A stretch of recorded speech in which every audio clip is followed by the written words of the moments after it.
अभी मुझे पता चला जी कि आप लोग काफी देर से यहाँ बैठे हैं। सबसे पहले तो उसके लिए हम लोग मीटिंग्स का पूरा सिलसिला जारी था। भाईजान आगे से हट जाए भाई। President press club Raja Haroon साहब, जनरल सेक्रेटरी राजा मुनीर साहब और president Hyderabad union of journalist Saqib साहब, general secretary Hyderabad union of journalist Aqib Qayyum साहब और मेरे यहाँ जितने भी साहब भाई बुजुर्ग हैं बैठी हैं, अस्सलाम। जैसे मैंने आपको पहले कहा कि एक सिलसिला जारी है। मरियम नवाज शरीफ साहिबा ने खैबर पख्तूनख्वा में हज़ारा डिवीज़न से जो पाकिस्तान मुस्लिम लीग नून की तंजीमी सतह के ऊपर जो तंजीमी कन्वेंशन और इसके साथ साथ तंजीमी इजलास की जो मीटिंग्स का सिलसिला शुरू किया है उसको हज़ारा डिवीज़न से शुरू किया और कल यहाँ वर्कर्स कन्वेंशन से इसका आगाज़ हुआ है। अभी आज सुबह उन्होंने ख़वातीन विंग के साथ, सोशल मीडिया विंग के साथ, अभी जब मैं आपसे बात कर रही हूँ तो वो मीटिंग छोड़ के जावेद मुर्तज़ा अब्बासी साहब मुझे यहाँ लेकर आए हैं और वो अभी भी सोशल मीडिया की मीटिंग जारी है और मैंने अभी मोटरवे टोल प्लाजा पे उनके साथ इकट्ठे होना है।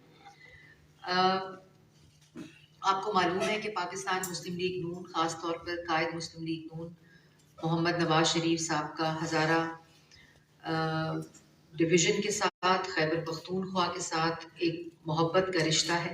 जब जब पाकिस्तान मुस्लिम लीग नून की हुकूमत इक़्तिदार में आई, हमेशा हज़ारा के लिए और खैबर पख्तूनख्वा के लिए आपको याद होगा कि जिस वक़्त सेहत कार्ड का आगाज़ हुआ तो वो भी खैबर पख्तूनख्वा के सूबे से मोहम्मद नवाज शरीफ साहब ने एबटाबाद से 2014 में किया था। इसी तरह जब शहबाज शरीफ साहब वज़ीर आज़म बने तो हज़ारा डिवीज़न इलेक्ट्रिक कंपनी का जो आगाज़ है उसकी इनॉग्रेशन के लिए मैं उनके साथ आई थी अभी कुछ माह पहले। और फिर हज़ारा मोटरवे इस जगह के लोगों के लिए, नौजवानों के लिए, आप सब के लिए, हज़ारा की आवाम के लिए एक मोहम्मद नवाज शरीफ की मोहब्बत का सबूत है जो तोहफ़ा उन्होंने हज़ारा मोटरवे की सूरत में आप लोगों को दिया। इसलिए लाजवाल मोहब्बत की लाजवाल निशानियाँ हज़ारा डिवीज़न में और खैबर पख्तूनख्वा में मोहम्मद नवाज शरीफ साहब की मौजूद है। लेकिन जिस वक़्त अगर खैबर पख्तूनख्वा और पंजाब का मौज़ना किया जाए तो हमारा बहुत दिल करता है कि इधर भी उसी तरह की मेट्रो हो, ऑरेंज ट्रेन हो, हस्पताल हो, PKLI हो, इंफॉर्मेशन टेक्नोलॉजी सेंटर हो, यूनिवर्सिटीज़ हो, दानिश स्कूल्स हो, जिस तरह पंजाब को शहबाज शरीफ साहब ने सजाया। लेकिन इंशाअल्लाह 10 साल एक हुकूमत यहाँ रही है और मैं हमेशा कहती होती हूँ कि हस्पताल तो नया बना नहीं, लेकिन हस्पताल में एक नया कमरा ही दिखा दें जो नया बना हो, कोई स्कूल में नया कमरा दिखा दें जो बना हो। लेकिन वो वक्त दूर नहीं कि इंशाअल्लाह यहाँ भी पाकिस्तान मुस्लिम लीग नून की हुकूमत होगी और वही तरक्की जो पंजाब में हुई वही तरक्की खैबर पख्तूनख्वा में होगी। और अभी सबसे पहले तो जो प्रेस क्लब्स की यहाँ बात हुई, मैं लास्ट टाइम आई थी एबटाबाद प्रेस क्लब में, उस वक़्त भी मुर्तज़ा जावेद अब्बासी साहब मुझे लेकर आए थे और तब भी मैं बहुत ज़्यादा इम्प्रेस होकर गई थी कि एबटाबाद में इस तरह का जो प्रेस क्लब है वो बाकी प्रेस क्लब्स के लिए एक मिसाल है। जो आपकी डिजिटल लैब है, अगर आपका 70% काम हो गया तो आप मुझे फौरी तौर पे रिक्वायरमेंट्स बताएं। इंशाल्लाह आप जब इस्लामाबाद में हल्फ बर्दारी की तकरीब के लिए आएंगे उससे पहले हम ये काम मुकम्मल कराएंगे। उसके बाद जो आपका फर्नीचर की बात की, उसकी आपको मालूम है कि थोड़ा सा इस वक्त मुश्किल वक्त है वफाकी हुकूमत के ऊपर और पाकिस्तान की आवाम भी एक मुश्किल से गुजर रही है जो पिछले 4 साल का वफाक में और 10 साल की खैबर पख्तूनख्वा में माशी तबाही हुई है और भी बड़े मसाइल हैं जिसकी फहरिस्त बहुत लंबी और तवील है। तो लेकिन जहाँ तक कोशिश हो सकी, लास्ट टाइम भी आपको मैंने एक फ़ंड अनाउंस किया था जिसका कुछ हिस्सा आपके पास आ गया था, कुछ बाकी है, उसको भी देख लेते हैं कि कैसे पूरा करते हैं। आपका जो फर्नीचर की फीजिबिलिटी या कोई भी रिक्वायरमेंट है उसको भी आप लेते आए इस्लामाबाद। मुझे मुर्तज़ा अब्बासी साहब ने बताया था कि आपने आना है, आपके पास जब हो टाइम, अगले हफ्ते आना हो, आपने मार्च के पहले हफ्ते आना हो, आप ज़रूर तशरीफ़ लाएँ। और मुझे नहीं पता कि आप लोगों को यहाँ वफाकी हुकूमत ने लैपटॉप दिए थे, तो हम आपको इंशाल्लाह आप जब आएंगे इस्लामाबाद मैं आपको लैपटॉप देकर भेजूँगी। और ये वो तमाम रिक्वायरमेंट्स हैं जो हर प्रेस क्लब में होनी चाहिए। मुझे ये भी नहीं मालूम कि आपके पास यहाँ स्टूडियो की फैसिलिटी है कि नहीं, क्रोमा वगैरह, माइक, लाइट्स वगैरह।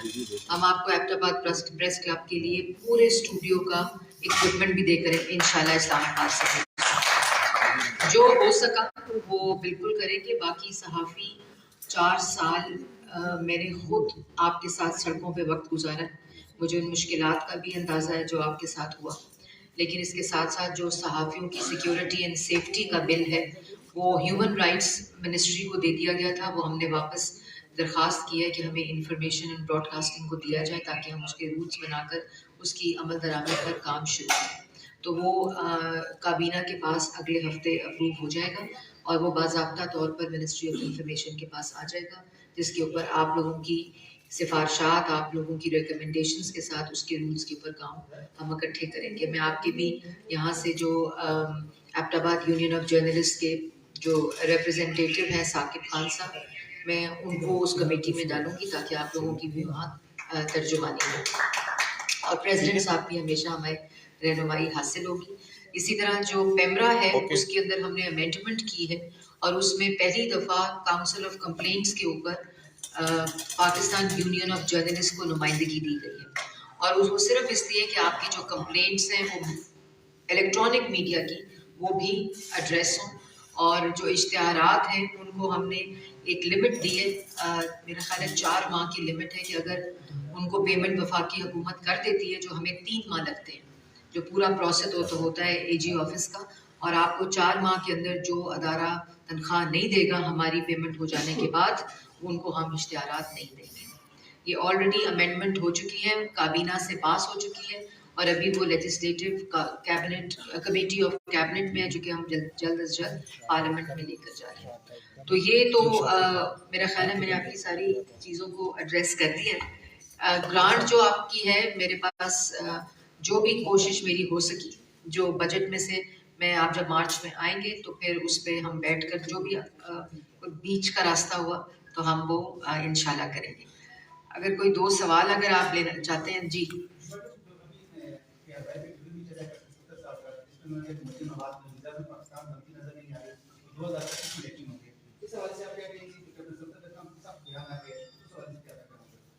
कैप्टन सब्र साहब का बयान ARY पे मुझे कुछ इस बारे में इल्म नहीं है, क्योंकि मैं सुबह से हम लोग बैक टू बैक मीटिंग्स में और उसी मीटिंग से मुझे उठाकर मिर्जा वासी साहब लाए और तो मुझे इसका कोई कॉन्टेक्स्ट पता नहीं। इंशाल्लाह मैं देखकर इसका जवाब दूंगा जी। मैडम IMF के साथ जो मुआहिदा है ये कब तक आपको तवक्को है कि कब तक ये मुआहिदा हो जाएगा, क्योंकि उसमें कुछ खबरें ऐसी आई है कि कुछ डेट है, तो आपके पास क्या है? शायद आपके पास नहीं, अभी वजीर खजाना साहब ने, सरकार साहब ने एक बड़ी मुफस्सिल प्रेस टॉक की है और उसकी नेगोशिएशंस के जितने पहलू हैं वो सारी डिटेल बात बताई है और नेगोशिएशन की फर्स्ट स्टेज जो है वो कंप्लीट हो गई है। मंडे से वर्चुअल जो, बिकॉज ये ऐसे ही होता है, नेगोशिएशन होती है, फिर वफद वापस जाता है, फिर उनका बोर्ड होता है, वहाँ उसकी फाइनलाइजेशन होती है और उसके बाद फिर अनाउंसमेंट होती है। मगर मैं ये ज़रूर कहूँगी कि ये मुआहिदा ज़रूर ये मौजूदा हुकूमत निगोशिएट कर रही है। जो मुआहिदा सस्पेंडेड था पिछली हुकूमत की, जो सब्सिडी थी मार्च में जब उन्होंने वोट ऑफ नो कॉन्फिडेंस के दौरान दी थी, और वो मुआहिदा जो इमरान खान साहब ने दस्तखत किए थे, आपको याद होगा 2016 में जो मुआहिदा नवाज शरीफ साहब ने मुकम्मल किया था, उसमें ना आटे की कीमत बढ़ी थी, ना बिजली की कीमत बढ़ी थी, ना गैस की कीमत बढ़ी थी, ना रोटी की कीमत बढ़ी थी, वो तमाम चीज़ों, और ना चीनी की कीमत बढ़ी थी। 5 साल 52 रुपये रही और 5 साल 35 रुपये आटा रहा। तो ये निगोशिएट भी इमरान खान की टीम ने किया था, ये तोहफा भी इमरान खान साहब का है। ये IMF का प्रोग्राम जो है ये अभी हम उसको निगोशिएट ज़रूर कर रहे हैं और हर तरह से कोशिश कर रहे हैं कि अवाम पे इसका कम से कम बोझ पड़े, और उम्मीद भी यही रखते हैं कि इंशाल्लाह जो कंक्लूड होगी निगोशिएशन वो कुछ इसी तरह होगी। लेकिन ये ज़रूर बता दूं कि इस मुआहदे से जो इमरान खान साहब ने दस्तखत किए ना, हम उससे हट सकते हैं, और जो शराइत उन्होंने साइन किए जो कि मुआहदा की खिलाफ वर्जी करते हुए वो मुआहदा सस्पेंडेड था और मुल्क को दिवालिये के नहज पर छोड़ गए थे। ये वही मुआहदा न सिर्फ हमने दिवालिया होने से बचाया मुल्क को, बल्कि इस मुआहदे को दोबारा से शुरू करवाया, और अब हम इस स्टेज पे हैं कि इसको हम नेगोशिएट करें। आखिरी सवाल कर लें, मैंने टोल प्लाजा पहुंच इस सिलसिले में जो बातों में आई है कि स्पीकर आपस में रोज का है बात जो सामने आई है जी, बात जो सामने आई है कि इन्होंने खुद इस्तीफे दिए थे। उस वक्त ये भंगड़े डाल रहे थे।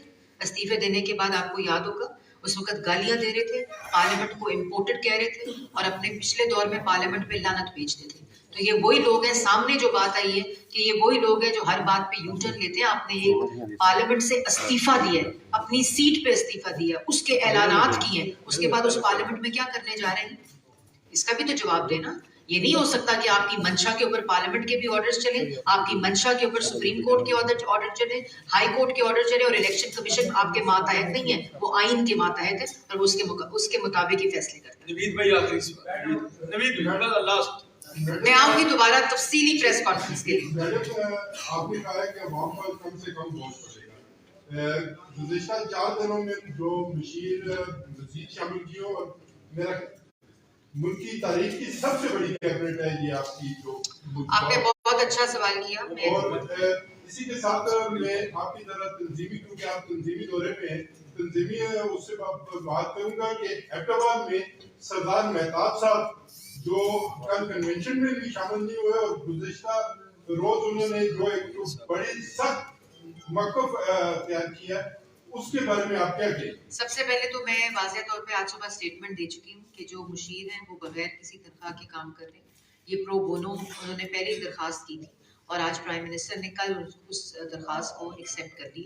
जो नाम आज उस फहरिस्त में दे दिए गए हैं, 5 वो और 14 नाम आज दिए। और दूसरी बात आपने की तंजीमी लिहाज की, तो जो सरदार फरीद साहब हैं वो कल कन्वेंशन में भी थे और आज हमारे जो तंजीमी इजलास में और उनकी और जो मीटिंग थी वहाँ भी मौजूद थे। और कोई सवाल? जी छोटा सा क्वेश्चन। जी आप लोग IMF के पास जा रहे हैं कर्ज लेने के लिए। अगले नहीं, हमारी हमारी हुकूमत है IMF के पास जा रही है, उससे बेहतर IMF के पास जाने से बेहतर नहीं है। ये हमारा जो सेकंड कोऑर्डिनेटर ब्लॉक आप बन रहा है, आप उसकी तरफ से वहाँ से भी सस्ती चीजें बेहतर मिलेंगी। IMF के पास हमारी कोalition हुकूमत नहीं जा रही। IMF के पास इमरान खान साहब गए थे और IMF के पास एक दफ़ा आप जाएं तो IMF के प्रोग्राम को जिसको उन्होंने सस्पेंड किया था, आपने उसको कंक्लूड करना होता है। ये गवर्नमेंट्स की जिम्मेदारी होती है और इससे आप निकल नहीं सकते। दूसरा ये कि हम इंशाल्लाह, हमने पहले भी कंक्लूड किया था IMF का प्रोग्राम। पहली दफ़ा मुल्क की तारीख में मोहम्मद नवाज शरीफ ने IMF का प्रोग्राम कंक्लूड किया था और इंशाल्लाह इस दफ़ा भी हम पूरी कोशिश करेंगे कि इस IMF के प्रोग्राम को कंक्लूड भी करें और इस कोशिश के साथ करें कि आवाम पे कम से कम बोझ हो। और एक और बात जो आपने की, आपने रशियन चाइना जी, वो तो ये पहले कंक्लूड हो जाए, उसके बाद इंशाल्लाह इस मुल्क की जो मईशत है उसको खुद इन्हिसारी के ऊपर लेके जाएंगे, क्योंकि सियासी और काफी मिसाइल होने से बहुत डिटेल से बात होगी है। मेरी यहाँ पे लीगल सिटीजन ऑफ एबटाबाद को रिक्वेस्ट होगी कि वफाक में अपनी हुकूमत है, मुर्तज़ा साहब जानते हैं कि हमारा जो पासपोर्ट ऑफिस है पहाड़ की चोटी पर है और शहर से बहुत कॉस्टली एरिया में उसको बनाया गया है। बिल्डिंग उनकी अपनी जाती जरूरत है। इतना बड़ा वो मसला है कि गरीब लोगों को, आम लोगों को, मैंने सुना है पिछली हुकूमत ने शिफ्ट किया था, वो खुद भी पहाड़ की चोटी पे रहते थे, पासपोर्ट ऑफिस भी वहाँ ले गए थे। इंशाल्लाह हम मैं आपकी इंटीरियर मिनिस्टर को ये पहुँचाऊंगी भी और ये कोशिश भी करूंगी कि आप उसको ऐसी जगह पे शिफ्ट करें जहाँ तक की रसाई पहुँचे। फ्रेंड, आपने हमारा चैनल सब्सक्राइब नहीं किया तो प्लीज़ सब्सक्राइब कर ले, बेल आइकन जरूर दबाएं।